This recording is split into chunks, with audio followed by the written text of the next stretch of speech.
E aí, gremistas? Mais um vídeo do canal Sítio Gremista. Aqui quem fala é Mariano Brother. 3-2 aí, Ipiranga de Erechim 2, Grêmio 3. Estamos classificados. Pega o Caxias, né? E o Internacional pega o Juventude. Se não me engano, é isso aí. Queria dizer, também saiu aí as Copas do Brasil, né? O Grêmio pega o Brasiliense. E olha quem chegando, Pibi! É a pílula! Essa é a pílula velha! Pá! Isso aqui! Pílula, o que você quer, bebê? Pílula! O que quer? Sim, tá na hora da... Deixa eu fazer o vídeo aqui, deixa. Bem. Então vamos comentar esse jogo aí. O Grêmio, a principal coisa que tem para falar desse jogo contra o Ipiranga foi que este Grêmio que a gente viu nessa partida foi o Grêmio ainda do Renato. Não é o Grêmio com a cara do novo treinador, né? A história aí do Nicão é um jogador que nem eu falo, olha, com a lesão do Alisson até cai como uma luva ali pra gente dar uma testada. Se a gente observar até esses dias Dalvi, um abraço aí pro Dalvi, falava, e é verdade, aquele lá, toda vez que aquele lado direito do Grêmio tá desbagunçado, o time do Grêmio não joga. Isso aí vem desde o Ramiro, do Giuliano com o Roger e assim por diante. Então a partida começa, como eu digo, o mesmo Grêmio. Né? A tentativa da readaptação e da volta do Jean-Pierre, a recuperação desse jogador, tem bom passe, joga bem, mas eu vejo a necessidade de realmente jogar próximo, mais da área, e muitas vezes quando ele tem que estar atrás, um pouco mais atrás, ele está na frente, quando ele tá, às vezes parece ao contrário, né? E é um jogador que não tem velocidade e não dá velocidade no jogo, né? Um jogador até alto de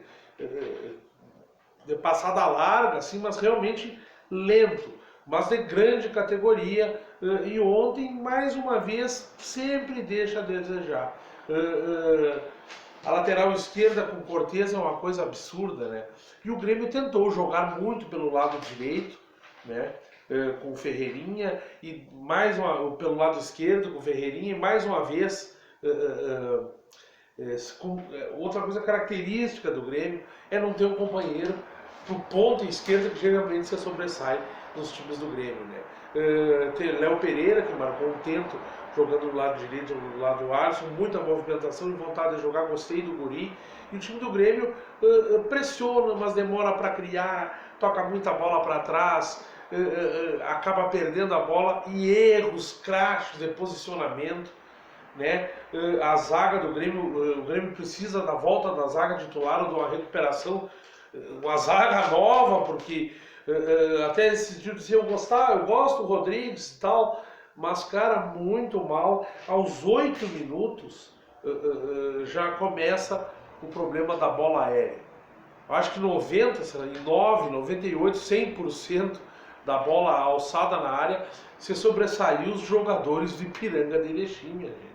Né? E o Grêmio vai marcar, o Grêmio é o mesmo Grêmio, tenta ameaça, realmente poucas vezes é exigido, o goleiro Breno muito atento, né? E o time do Grêmio com dificuldades de circular, né? Dificuldades de marcação, mais uma vez Matheus Henrique, por mais que Thiago Santos bem no que faz, né? Por mais que o Matheus Henrique tenha mais liberdade de ir à frente, ofensivamente até ele está melhor, né? Circula mais a bola, menos enfeitador, mas continua correndo atrás do jogador e quando marca, faz a falta. O Matheus Henrique precisa de uma recuperação urgente, no mínimo um Banrisul, né? Um Banrisul para ele, um trabalhinho no banco, né? Para dar uma... né? E treinamento para esse rapaz, uma função, e parar de inventar o que não é, que nem diz o Briguinha, né? Que nisso eu tenho que concordar. E aos 20 minutos do primeiro tempo, o Grêmio consegue mais uma vez pelo lado esquerdo, enquanto Léo Pereira até teve uma boa atuação vindo pelo meio, tentando fazer aquela característica do lado direito do time do Grêmio, enquanto ofensivamente ficava mais ao cargo de Ferreirinha mais uma vez sozinho, um ponta esquerda, pois o Cortez é de chorar. E aí, Fumaça, como é que tá, Brad? Esse aqui é filho da Pilma. Pelo de capivara. Pá, eu nunca vi um pelo de capivara. Então, o time do Grêmio, um pênalti inexistente, onde deu bronca, deu bloco, deu clique entre as delegações, uma próxima da outra da torcida. Diego Souza marca o placar e logo, né, um pouco mais adiante, Léo Pereira numa saída bizonha da bola do goleiro do time do Ipiranga, Léo Pereira marca o 2-0, né, e Wanderson aos 28 minutos, com aquela mesmo tipo de pressão que o Grêmio faz, né, e me assusta muito o Grêmio sem a bola. O Ipiranga é um time até bem qualificado para interior, estava ali para se classificar, mas times mais qualificados, se o Grêmio não se corrigir e não aparecer logo a característica do treinador e não estiver prestando atenção referente ao Grêmio sem a bola, o Grêmio defensivamente, a volta da zaga, o Grêmio vai penar, né? O Grêmio precisa, inclusive, ter mais velocidade para o ataque, né? Mas termina o primeiro tempo 3-0.